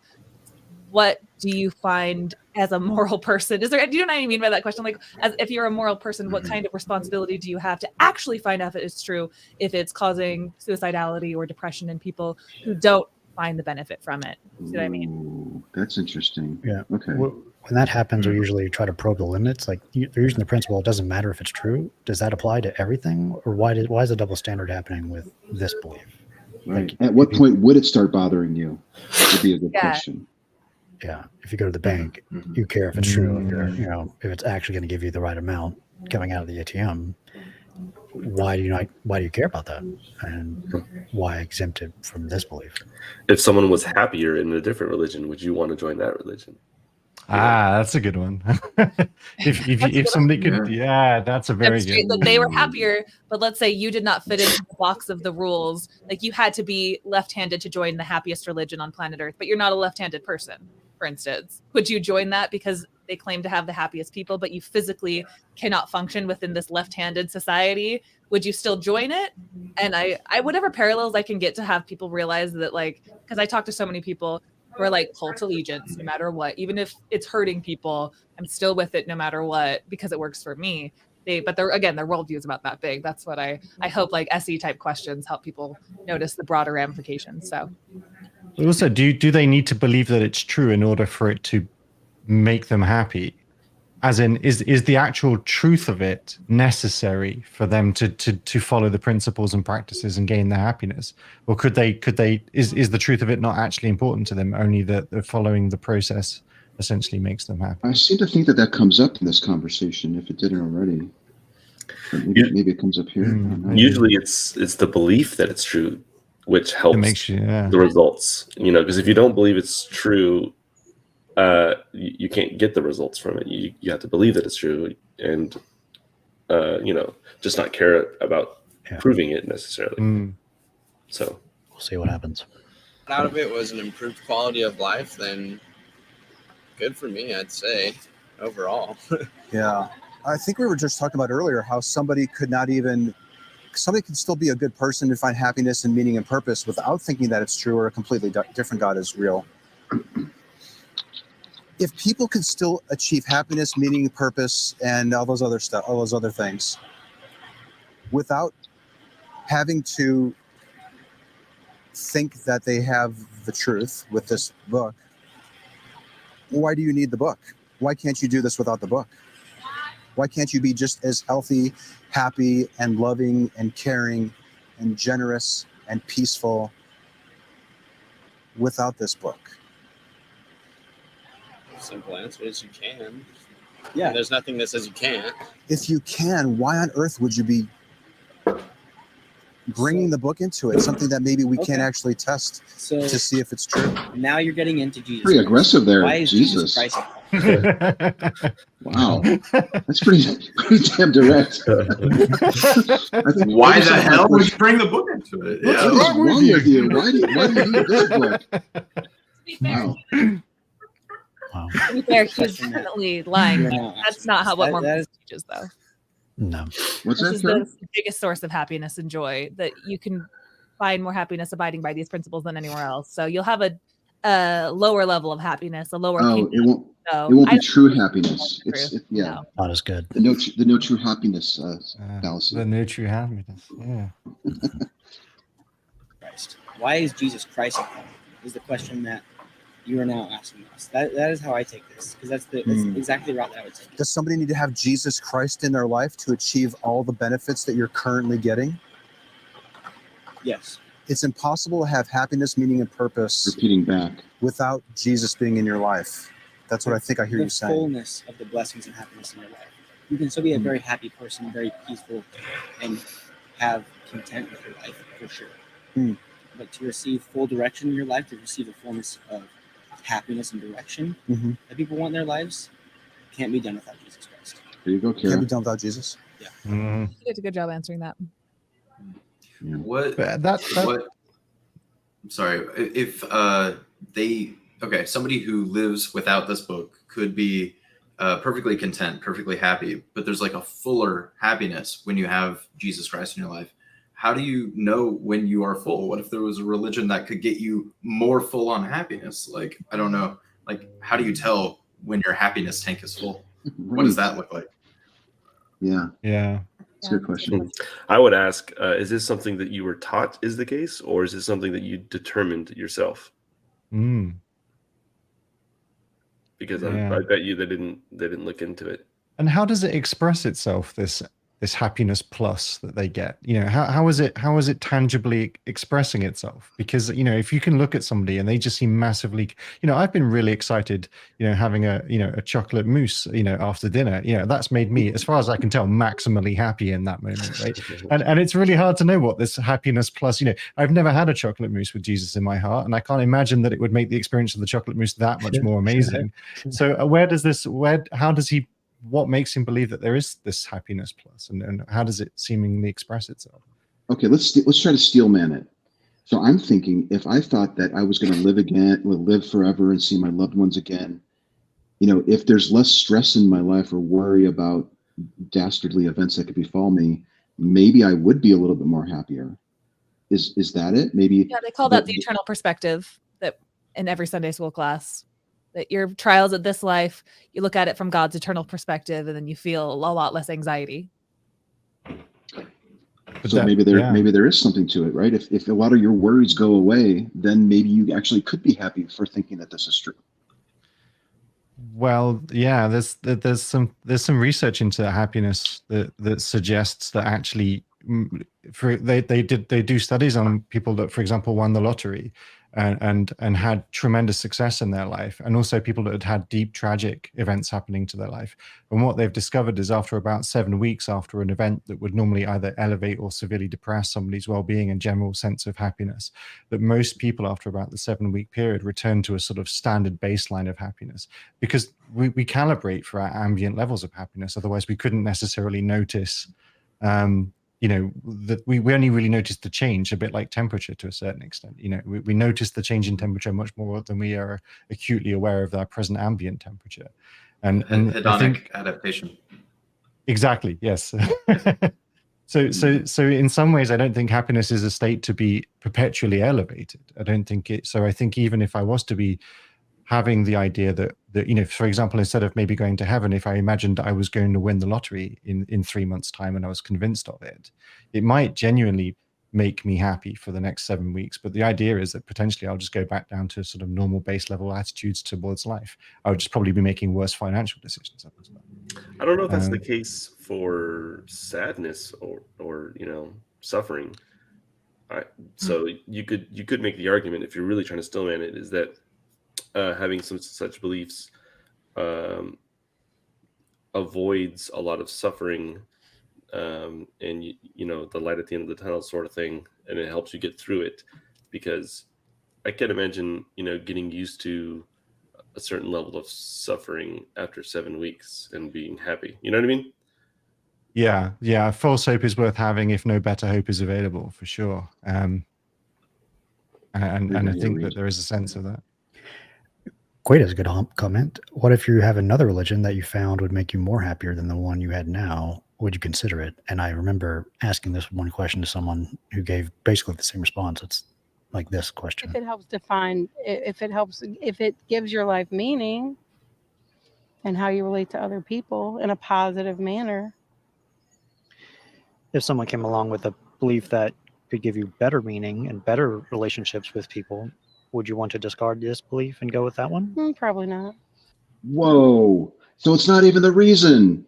Yep. It's not even the reason. At least in her case. Yeah. Okay, so we could spend hours, like I feel like we could spend hours deconstructing this whole conversation and so forth, but we have a lot of video to get through and we're like an hour into this. We probably should speed it up just a little bit. Yeah, let's limit our response to like 60 seconds. Okay, yeah. Could you entertain a hypothetical with me? Yeah. Let's pretend, I think you even suggested it earlier, let's pretend that the book isn't a source of truth. Okay. It's just wrong. It's not real. Okay. It sounds That's horrible. It just goes back to William's identification of the lack of a claim. You know, if you don't have the specific claim, everything else is kind of going to be wobbly. I think that's what we agreed on, right? Yeah. Okay. How could we actually tell the difference? How would you be any different if you didn't think that Jesus was the necessary component to all of this? Let's say it's 10 years from now. Shut up. And you've really exhausted your search and you've conducted multiple tests. Or maybe you've even taken a look at your tests and you're starting to think, this is some test. It only tells me when it's right. It never tells me when it's wrong. Okay. And you start to take another look at your views. How would your lives be any different if you didn't have the book? It sounds like you think that people can still achieve all those things without it. Okay. Why do you need it? Can I give it a shot? Me? Can I give it a shot? Oh, yeah, you go. I'm going to grab some water too Yeah, please. while do. you think about that one. Okay. Man, I gotta be Water careful. because I've been talking so much. Was it you or your buddy who at the very start was saying, I'm a little bit worried I might say something that I might regret later, or I Oh, didn't that was word. definitely me. Was that you? Oh, yeah. But do you remember what I said? No. I said something like, however, even if that happened, wouldn't there be some value in that? Because now we could realize that maybe there's a better way of expressing it, Okay. or maybe a better reason, or perhaps a better test. Yeah. So I would like to encourage you to not be too worried about saying something that you may later regret, because we're still going to advance the conversation if you do. Okay. And it also makes great content. That's the way. That's the way that I look at it. That's a great way of looking at it. Okay. Let me give this a shot now. Mhm. Okay, we believe in prophets. You understand what a prophet is? Like someone who predicts something. Basically, the mouthpiece for God. Mm. Mhm. And they receive revelation from God, and then they give it to the world. Things that they need to do. For example, have you heard of the 10 Commandments? I have, and what I'm sensing here is that we're going to be starting to talk about what you think is true. Okay. When I'm interested in reasons, Yep. Is this a reason? This is a reason. Gotcha. Go for it. Yep. So, we believe that prophets narrow down the things that we need to do in order to find happiness and success and peace in this life. We believe that, like, by living the commandments, that's where we find happiness and peace. Can someone have an equally meaningful, purposeful, and happy life without being a Mormon? Yeah. Without being of the LDS Church? Mm. I would say it's that's hard. Like all of humanity, I don't know. For each individual person, it's different. It depends. I'm interested in what you guys think. Yeah. You're here. You're passing out Bibles. You're inviting people to accept the truth that you're offering. Yeah. And if your lives wouldn't be in any way different without this view, why on earth should anyone honestly consider it? Especially if we can't possibly test it to see if it's factually true or not. I don't think they want to give you their honest answer, Anthony. What? I don't think they want to give you their honest answer. I think every Mormon knows that you go serve a mission because there's scriptures that say that how great your reward will be in heaven if you bring save it be one soul unto me. That's why people serve a mission. That's like tattooed on your brain when you go out to serve for 2 years. So they know the answer is that God wants as many of his children to return back to them. This is the one plan, the covenant path. So I think I don't know. Do you think they're being a little bit dishonest here? I think they know the answer. They know that it's awkward to say that to a non-believer so blatantly. Do you know what I mean? Oh, because it would sound weird to say it out loud. It'd sound weird to say that, of course, this is the superior. This is what we came to earth to do as spirit children, is to come here and to return to our Heavenly Father by getting baptized and obtaining all of these covenants through this Mormon gospel. That is why we are here. And that is what missionaries are. Their explicit goal is to do. And I can sense that they don't want to be super forward with that information because it's awkward to say that you, as an atheist or whatever you are not living a superior as they are. You know what I mean? That's too awkward to actually say. I think what I hear you saying is they might think that I'm not prepared to receive that information yet. Maybe. It's too culty sounding. It's too superior sounding, but that is the explicit goal of being a Mormon missionary and being a member of the church. Honestly, what if they're just a bad Mormon and they're just like, oh, to what extent are they even, as human beings, as individuals, right, that have gone through this journey that have led them to this position? To what extent are they even present in this conversation is interesting, because they feel like a lot of the narrative and a lot of the training, to a certain extent, is they're actually awkward when they're coming into conflict with trying to represent the position, not actually entering into it emotionally. Because, you know, one of the younger guy has mentioned a few times that he'd lived a very difficult life. He'd had a hard life, and that he'd comprised that with, and I think that might have been a more interesting avenue to talk about his transitional period. How did he go from being outside to then becoming inside the church? And what was his reasons for affirming, like, you know, that this was a better move for him? If in many ways it's just like when you're arguing with a representation of a position as opposed to an actual human being, it's very difficult for them to acknowledge the problems, right? Because all they're doing is letting the side down as opposed to, you know, really having to think about it internally. Yeah, there's a lot of conflicting interests when you're a missionary, especially as you put your life on the line. It's going to be hard for them to put down their walls and think of this instead of, like you were saying, yeah. Keep going.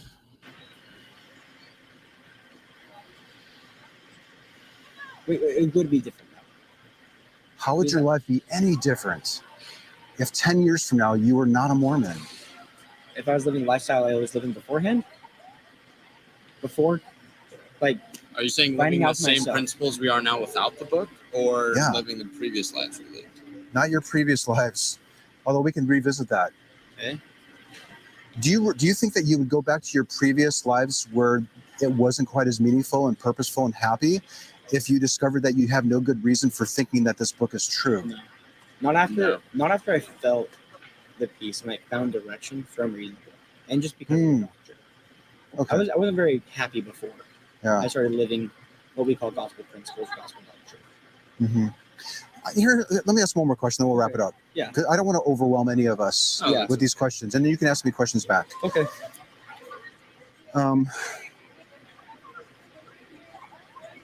It kind of has to go back to what we've been talking about. Okay. Where I'm wondering, I'm honestly curious. These are so hard to watch for me. If you think your lives would get worse in any right way. there, he was entering the conversation. He talked about how he felt, that he felt peace, and that he made, you know, that he was connecting it to the actual person on the inside, I think. And I think that would have been a really good place to enter the conversation. And I think in some ways, sometimes SE is not great at dealing with the human sort of side of the argument, and more directly addresses the logical constraints. Yeah, exactly. And I think when he started talking about his feelings in that moment, I felt like there was a connection to the Mormon on inside the uniform, as it were. And I think that would have been but I think you bring it back to a sort of back to the logical sort of, you know, epistemological, frankly, grounding. And I think as a result, they're able to go back to their walls again. But yeah, it was just, by the way, you're so courageous for watching this back, because I mean, watching anything you've done, you know, 2 years ago back is always painful. If you decided that I don't have a good reason for thinking that this is true, could you even continue your lives enjoying the benefits of the belief without the ability to test it and to confirm it. Is that good enough for you? Or do you want to hold views that are testable and repeatable and confirmable by anyone that goes and embarks on those tests? I would say it is for us in the sense that we walk by faith, where we test these things every single day. The second we wake up, we say a prayer. Is it one of the tests that will never yield a result to show that you're wrong about it all? I would say yes, in the sense that when I don't pray, I don't feel peace and direction in my day.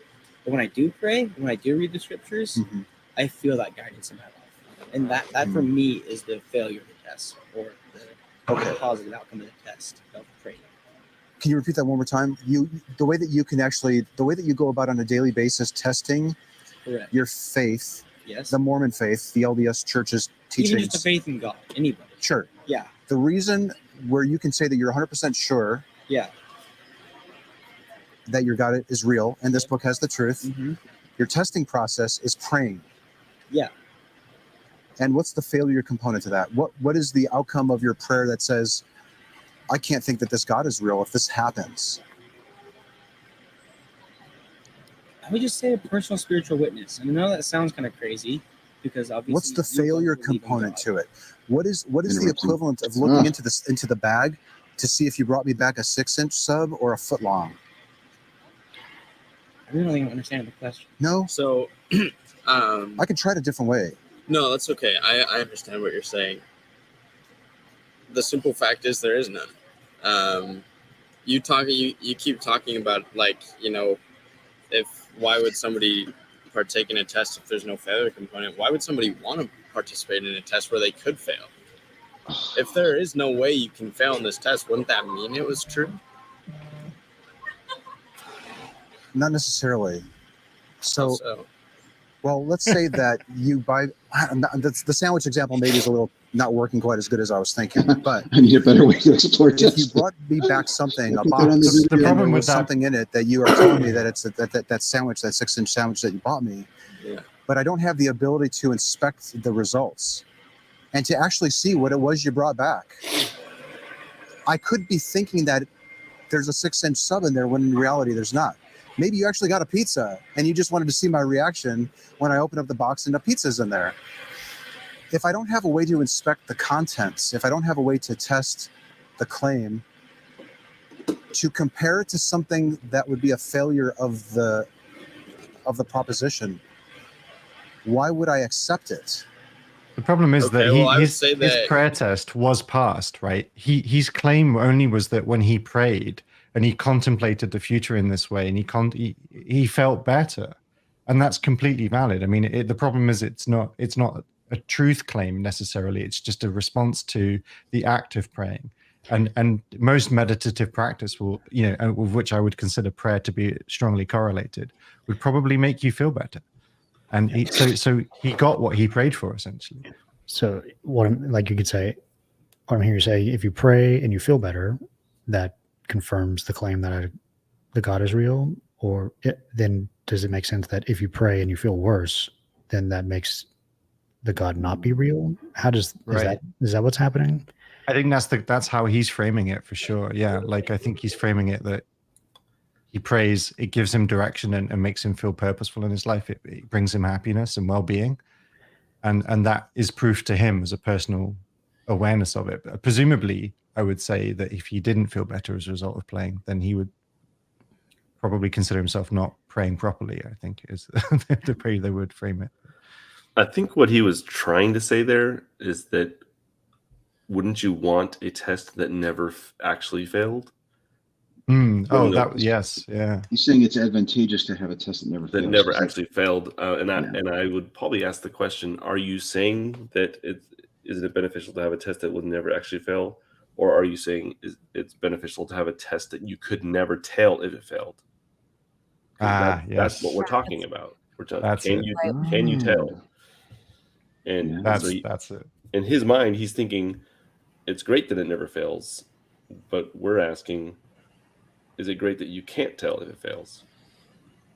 Yeah, that's right. Yeah, that's a great question. Is there other ways to ask that as well? Like, have you ever talked to somebody who said that the test they took the same test and it failed them. You know, later on in this conversation, I think we're talking about somebody giving their testimony, and then you sitting in the temple, I guess, or whatever, listening to the testimony and wondering if their conclusion was correct. So we eventually do get to it, but it's like this muddled mess to finally get to a good example to frame it for them. And you know, it's like I'm just kicking myself. Oh, Apollos made a comment. Hey, Apollos, how's it going? What does he say? Apollos, what did he say? Perhaps the better question is, would the test produce meaningful results in other claims? If not, would it even be a valid test? I would say the problem is the method, not the success. For those that don't know, Apollos was one of my interlocutors. I have 3 conversations with him. Nice.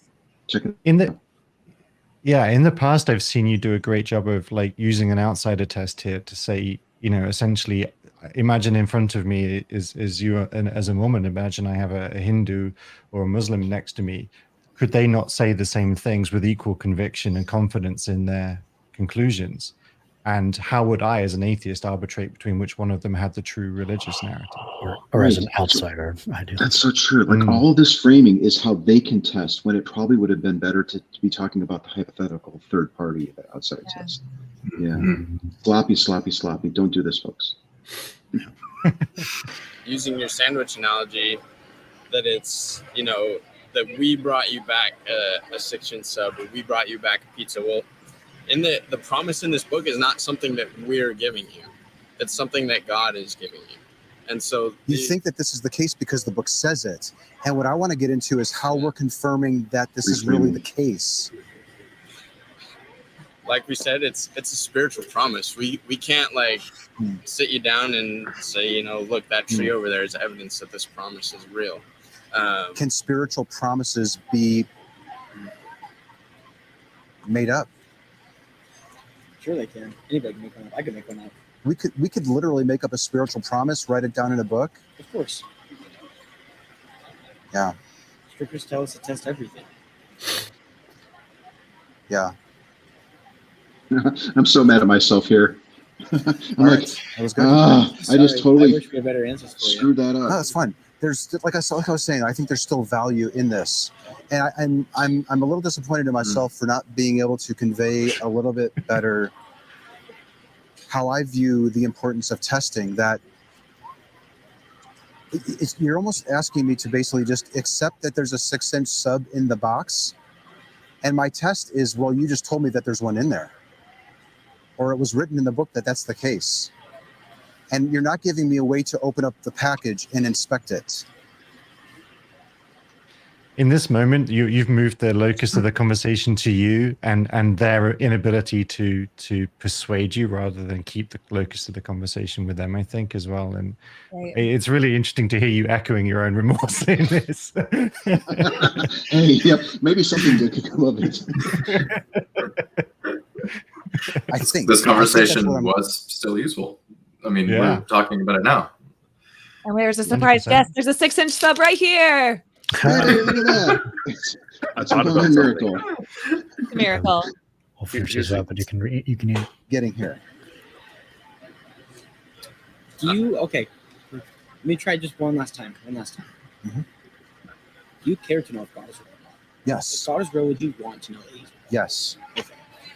Yes. So the invitation we give to people is that we believe that if you read the book and you pray about it, just to ask God if He is real. You pray on a daily basis. Yes. And you're getting results that are confirming to you that it's true. Correct. And you even did this in the past before you went on your mission trips here. Correct.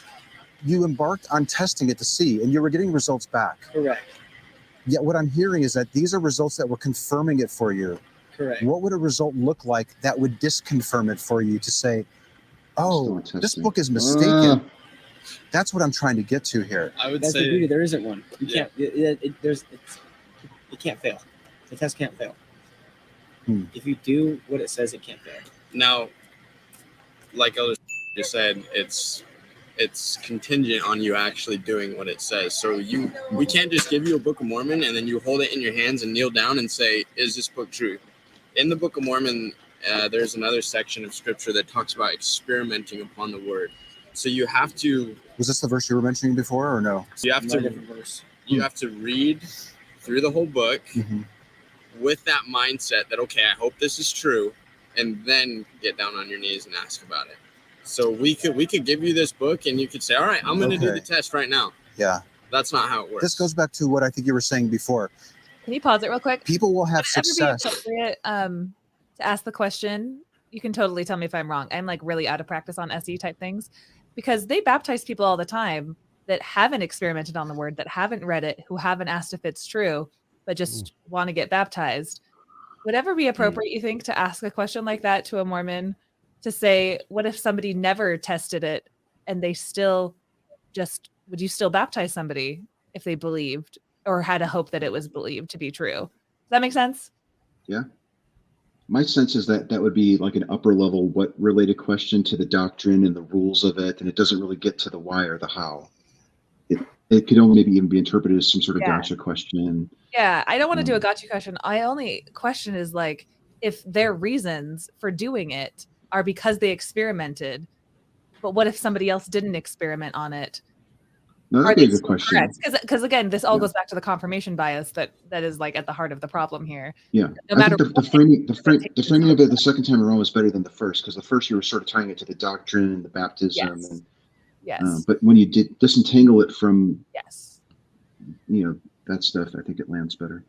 Okay. Could someone believe it to be true without having to follow those steps, perhaps? Yeah, that's a simpler way to put it. What do you guys think about this? Okay, I thought just came up the top of my head. If you ask, would you rather eat a 6-inch sub that has an expiration on it, or one that doesn't have an expiration on it? Like, well, okay.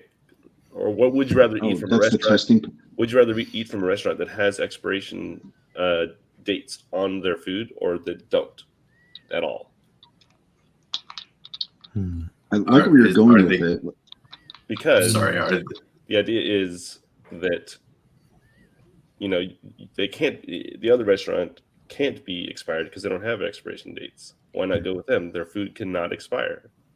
The expiration date is a test for freshness. Right. Freshness is an actual thing that happens in reality where food does go bad. So like it could go bad, but you wouldn't know because you don't have a method to tell. Well, that's a good. So like, you have this food. It has the date, right? You have a sense that it's fresh. You bite into it. That is the test, and the confirmation or this confirmation of the freshness is the realization that it's not fresh, maybe. But what I think that they're saying is that all I need is to read the label to show that it hasn't expired yet, and we're still. Honestly, just tell me now if this whole stream is sponsored by Subway, because I want my cut. That's all I'm asking. I am getting hungry. I will say that. All right, a few more minutes left. Well, people will be more likely to conclude that this is true if they start with the hope that it is. Yeah. I would say so. Yeah. Do you see any problem in that whatsoever? Your head just jerked to the left when I said that. I know, because we're back at the beginning. He's trying to wrap you. Sometimes we take 2 steps forward, and it's that football metaphor again. I would say, if you're going into it saying this book is wrong, there's nothing I want to learn from this, I'm just going to show that it's not true. Wouldn't an adequate test resolve this? Okay. Even if I started it with the perspective or the attitude of, I'm very skeptical about this. Okay. A sufficient test should convince me nonetheless. Okay. No, right? Yes. Okay. So here's my answer for you. Ideally, a whole suite of tests, all the kinds of tests that are possible to apply to this claim. Ideally. I do not think it is wrong to read from the Book of Mormon and to pray, and during the prayer say, God, I don't know if I believe that you are God. You don't think that that's an appropriate thing to do? I don't think that's wrong to do at all. Oh, okay. I think you can, midway through a prayer, you'd be fine if someone said, hold on a second. Who am I praying to? Is there anyone listening? How could I actually determine that this is the case? Of course. My book says that it's true. Yeah. But how can I know that it really is? Yes. There's nothing wrong with that. Absolutely not. I think that is an awesome thing to do, especially in your case. So in your case, you be praying and you say, God, I don't know if you're real. I really don't know. I mean, again, this is a perfect place for that. Other people have told you, and I know they have because I've watched the videos of them doing it, the same story about an entirely different religion, that they've read the book, they've honestly sought that, you know, they've gotten on their knees, they've prayed, and they've come to an entirely different conclusion. And so the one thing that we can say for sure, and I'm sure they would have to agree with, is people following this method with other religions will come to an entirely different conclusion, right? Right. Good setup for outsider test, yeah. I hope that you are, if you are real. And so at that point, you could ask for a witness. And we believe that by that would be an act of faith, that you're praying and asking for just something. A witness meaning an experience? An experience of some Okay. sort, a feeling in your chest or something. Let me repeat back what I'm hearing. Okay. Yes. If I approach the book from a point of, well, this, I still have an issue with that. Like, I think something should be testable regardless of my attitude towards it. Okay. But let's say that I decide to have an open heart and I'm honestly willing to entertain it, and I have the hope that it's factually true. And I ask for a witness. I pray sincerely, genuinely. I get down on my knees, you know, I look at the sky and I'm sincere in it. Could I have an experience later that would make me think that it just confirmed everything that I asked for, but it not be the case? No, I don't think so. It's impossible. I think The experience, hold on. The experience, this is what I think I'm hearing. Okay. If I did all that and I had an experience the next day and I'm like, that must have been, that's it. That's the answer from God. Okay. That's confirming that this book is real, independent of my attitude or whatever towards what it was. There's no way that I could be mistaken on it. Yeah, I think so. Where's the testing part of that? The prayer. No. What? How would I be able to figure out? How would I be? That's okay. How would I be able to figure out that wasn't a God listening to my prayers and making that witness happen? We can't prove it to you. I think that you're speaking to people who've only had the experience that it's true, and we believe that there's no other way, and everybody we know knows that there's no other way, and so we know that for ourselves, and so we can't give you an answer where we say, hey, like, this is the other side of the test, because we took the tests, we believe that that's how it is, and so maybe it is slightly biased in that sense, but we can only give you an answer from us and from everybody else that we know. I think you raise a great point. You are the only one that can do this test. Yeah. You are and I'd be the only one that can do this test. You're telling me that you're performing these tests, and then things are happening that are confirming to you that it's the case. Over and over and over again. Is there any way that you could be mistaken about that? And that what you think is happening isn't an actual confirmation that the book is true? That's a great question. Okay. All right. Good shot. That's awesome. Can I just say real quick too, like, you know, you said that you're atheist, correct? I really respect that. I have a very large respect for people that are atheists, because the way I view it is, Here it comes. to me, it takes a lot more faith to be atheist, if that makes sense. That the idea that all of this just came from nothing, that it was just a huge chance, that everything happened just so that we could be here, and everything just happened to work out so that we came here how we did. In my opinion, and I know that it is slightly biased, that takes a lot more faith, and I really respect that and your beliefs and that's interesting. Things like that. Well, I'll tell you, maybe if you're going to be here for a while and we cross paths again and you have a little time in your schedule, can we pick it up with faith? Because I think that's where we left our first conversation. Of course. And then this would be a good starting point. Let's talk about your definition of that word. It might be different than yours. It may be different than mine. And then let's look at the application of the word. And let's see if I'm actually taking things on faith and if you are taking things on faith. Yeah, I think that'd be really productive. Maybe that's the next topic. I think so. That'd be wonderful. Okay. Absolutely. All right.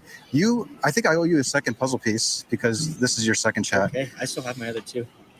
I gave you two? Well, you gave other one and you gave me one. Did he give you his? Yeah, I still have it. Oh, why didn't he keep it? Wonderful. Because I wanted it. Oh, you wanted his piece? Yeah. Take one for yourself. That will make your second. And then let me, since you're here, I'll offer this to you. Which color would you like? Do you have a preference? Ooh, Do you want- blue. No, yeah, blue. There you go. Definitely. Well, thank you. And then you're just holding that piece for your friend. Is that my understanding? Okay. It's no big deal. I was hoping that he'd keep it as a reminder of our conversation. Some people think that they have to have the puzzle piece in order to come back to do another talk, and it's not like a ticket that you need to talk to me. But all right, good. That was really fantastic. Thank you for your time. Yeah. And yeah, that was really great. I hope to run to you again. Let's pick it up on Faith. Okay, we'll see you soon then. Okay, see you around. And thank you for the sandwich too. Of Yeah. course. Okay. Later. Bye-bye. Or pizza. Just give me 1 second. Okay. There we I go. really want to know the story behind the puzzle piece transaction. Like that's. What do you want to know about it? So, why do I do? No, why just do I like do it? how. No. He said that he had the piece that you gave to the other gentleman when you first spoke to him, and he said, "Well, why do you have it?" And he said, "Because I wanted it." Wow. Right. What does that mean? Is there like a hierarchy? And if you desire something that your other Mormon buddy has, you could just request it from him.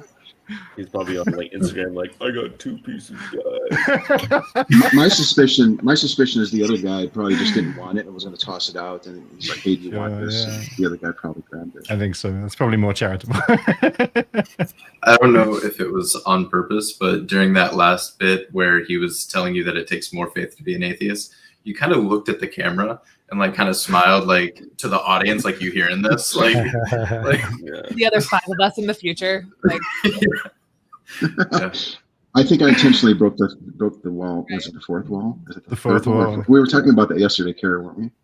yeah. I thought we were. Yeah, well, because you hear that so many times about like, well, atheists have faith. In fact, when we were role playing yesterday, Carah used that with me. She was pretending to be a Mormon mom, and John DeLynn was my Mormon dad, and I was a 25-year-old-ish deconverting Mormon son, and we were having this conversation, and Carah threw the faith bomb at me. But yeah, it's such a common thing for atheists to hear, and it's like I just had to like share my frustration with the audience, so I turned to the camera. Yeah. It's Yeah, a William Lane Craig Lane. That it's more virtuous to believe things on bad evidence, but that's a virtue. That's not a virtue of mine. So I have to disagree with you, missionary, on that. All right. But the real question that we didn't get to, and I think it's important because I know it was raised in the previous video, but Anthony, what kind of monster really wants to have a dry turkey sandwich? I don't understand that. I got so much grief over my sandwich choices. I got more grief about that than I did about like the veganism and eating meat and stuff. More grief about that. I'm just a real picky. I'm a picky eater, so I Yeah, don't like when vegetarian. Anthony's interview comes out, he talks about going in an exchange program to Turkey, and we're like, "Did you like the food?" And he's like, hated it. Yeah. All right, cool. Well, Carah, thank you very much for joining us on one of our review shows. We try to do this on a weekly basis, and I know that you're trying to get into SE and that type of stuff, so this could be a really good entry point for maybe even sharing some of your conversations or getting feedback or even learning more about it, because like you can only learn so much from watching videos, and it's these breakdown videos that I think are most useful. And John is just started going out and doing conversations too. He's got a channel called Quality Questions, and I don't know. Maybe you can speak to that a little bit. Like, you don't have to if you don't want to, but is there the benefit of maybe looking at review videos as far as like growing at this? Yeah, this is super helpful. Like, I mean, a lot of the, I'm not going to say like mistakes, but a lot of the things that like I see in other content creators and other people doing it is super helpful for me I try to learn from other people's mistakes. Like if they do something they could improve upon, I want to take that and use it in my practice. So yeah, absolutely. And like I was saying, like when I was getting ready to do it myself and I was like looking at other creators, I watched Eddie's video a lot. I use his marker example like all the time. I use a lot of the methods and common questions that, street epistemologists usually ask. I use that all. I try to, learn from everybody and do it myself. So yeah, these are super helpful. Yeah. The main takeaway from this review is probably like the attitude that you bring to it. And if you're not in the right mindset or you're agitated, or you feel rushed or pressured to have the talk, then it's going to be compromised. Yeah, there have been times where like I go out and talk, and it's the Pacific Northwest is getting towards like, I mean, we're all getting towards fall, but the Pacific Northwest is getting rainy and wet and windy, and that's our fall. And so I go out there and I'm trying to have a talk, and it's like 40 degrees and the wind is blowing and it's getting to be like dewy, and I'm just like, I don't feel like being out here right now. And my conversations reflect that. So yeah, definitely being like the mind, the headspace, and you know, being out there wanting to do it is a big component.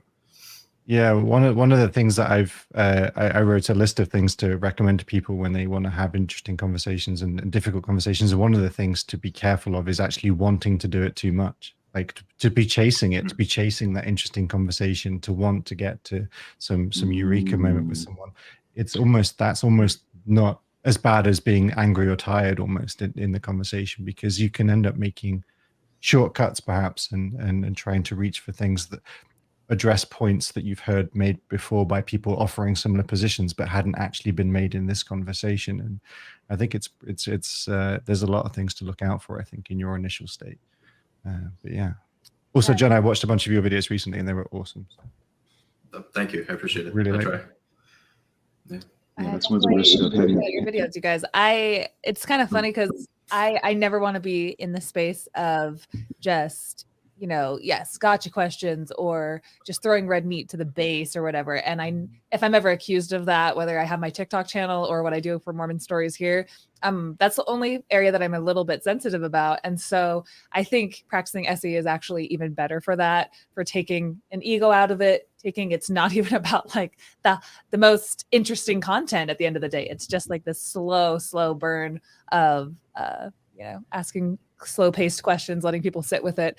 And that's opposite, you know, a lot of the ways that my brain usually works. And I think that's helpful for like, not just atheist communities, bigger, just generally the YouTube content creating, people consuming content in general, just to take things at a slow burn. So I really respect like the SE community for being so patient with the way that you guys ask questions. So, and I also want to give like a huge shout out to the way that the Mormon missionaries are, you know, can stand there and talk to you guys for so long and be so patient with you, Anthony, you know, where they are like, I'm feeling a little bit uncomfortable, but they push through it and like can have their faces out there. And we were talking about that they want to bring happiness to people, and that's a beautiful thing. And so at the end of the day, that's what a lot of Mormons try to do. A lot of religious people try to do. They're just trying to, you know, give other people the happiness that they found. And that's a beautiful thing.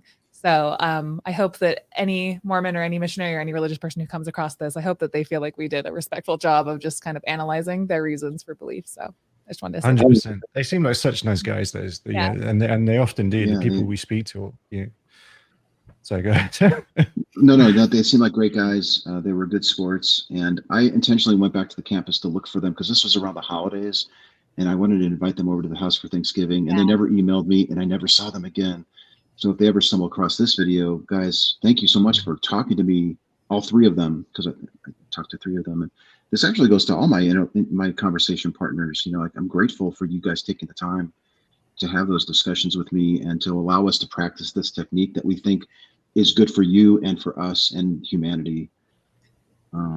This is just a wonderful review. Are there any closing thoughts maybe before we get to our channels? What do you have there? We wanted to plug the tip sheet for the vaccine stuff. Yeah, we just shared this. We spent hours coming up with hypothetical situations where somebody might be resistant to taking the vaccine, and then giving examples of a poor, fair, and better responses. And we grouped them by like health and safety, apathy, all these different categories to get people somewhat interested in maybe pushing back or making a little bit of an effort to question somebody why they wouldn't want to take the vaccine. And on the same hand, like we also want people to learn these questions for the opposite view too. This is where you can go to, what was that other page? That's the donate page for our nonprofit. Mm-hmm. We got a lot of big projects on the plate, and we're going to be starting a fundraiser soon, so watch out for that. We need a little bit of funding to keep this thing going and getting these tools into the hands of people to make these talks better. Yeah, I think Mormon Stories is going to help with that. We plugged trying to get helping to raise what we said, like $40,000 to help get your, what's the name of your course? Like your courses out there as soon as possible and stuff. So as soon as Anthony's stuff goes up, like I swear, I think Mormon Stories listeners are going to come through for the SE community. Yeah, we're really looking forward to coordinating with you guys and anyone else that wants to help us promote this fundraiser that will be on the site soon. Yeah, it's important. Closing thoughts, or you guys want to plug your channels real quick? Yeah, sure. Let her go first. Let her go first. You go first. I love how we're like the Brady Bunch here. So funny. I am the producer and co-host of Mormon Stories podcast with John DeLynn, and it's available on YouTube under Mormon Stories. We have an Instagram, a TikTok, and wherever you listen to podcasts. And so it's been around for 16 years now. I just got hired on just a few months ago. And so we are pumping out episodes and podcasts and interesting interviews, long format interviews, things about truth claims with the church on a semi-weekly basis, about 3 episodes a week. So, oh yeah, there you go. And then if anyone's listening and in the Salt Lake City area, tomorrow, Anthony's coming out to speak into this big Thrive event that we have. So Anthony was gracious enough to kind of be added last minute. So I'm hosting a huge event at the Salt Palace. There's about 100 tickets left. There's about 1,400 people coming out. Sarah Edmondson from The Vow, we just interviewed her a few minutes before we started. So we have lots of interesting guests on Mormon Stories. And then the Thrive event this weekend is going to be amazing. So yeah, you missed it already. My name is Carah Burrell. I go by NuanceHoe on TikTok as well. And so if anyone wants to follow me on TikTok, YouTube, or Instagram, under my NuanceHoe name as well. So yeah, that's me. Thanks for having me, guys. Please look into Carah's work, and Ex-Mormon TikTok is incredible. They're putting out some wonderful content, so definitely check it out. Thanks. Yeah. Okay, John, go for it. Yeah, YouTube channel is called Quality Questions. I'm new at this, so I don't have many videos up at the moment, but like if you want to go watch all 9 of them, I'd be more than happy to have you. And yeah, there it is. Yeah, just check it out at any point. I'm secretly wondering what other tabs Reid has hidden there to display. Okay, who wants to go? You have Eddie's channel? I bet you don't have Eddie's channel handy, do you? Oh, we'll put him on the spot. He does. Check out Deep Discussions. Eddie's doing great work. And Eddie and I live a little bit closer together, so maybe one day we can actually go out and do some SE together. Some collab. Let's do some collaboration. Yeah. And I feel like I've been out of it so long because my life is so busy. I have 2 kids that are very active, that need to go places and need to do things, and I work a lot. But yeah, I definitely want to get back out there. So if you want to watch some vintage videos that are from the past, you can definitely check out my channel. Yeah, absolutely. And then Reid, you want to plug yourself? Oh, is this William's stuff? Oh yeah. Oh, William. I haven't seen your YouTube channel yet. My main thing is my MySpace page, which Reid doesn't have handy, unfortunately. But that's not true. Nobody has a MySpace page. I just knew he wouldn't have it. So yeah, Twitch is my main searching for it right now. I guarantee. Searching for it. So DeviantRobot.com is my blog. What do you do there? DeviantRobot.com. Mostly we promote. The idea is to promote curiosity in all things, and I think increasing the amount of curiosity is a good thing. So the website's there just to provide sort of all kinds of different interesting articles and thought provokers. They're all really short little blog posts essentially, but they're all sort of thought provoking stuff. And on every Wednesday on Twitch, we do a live stream for about 3 or 4 hours where we talk about ideas and things and have really interesting conversations. So yeah, that's what we're doing. It's really cool. Excellent. Well, this was really fun, everyone. Thank you for tuning in, and thanks to the viewers for watching it. And keep. Why are you laughing? Did you find something? There were 2 of me on the stream. It was quite something to deal with. I can only handle one of you. All right, everyone. Thanks for watching. I know, right? Okay, this is really cool. Stick around, everybody. We'll chat a little bit afterwards, and we'll end the stream. Thanks. Until next time. Thanks, everybody. Thank you.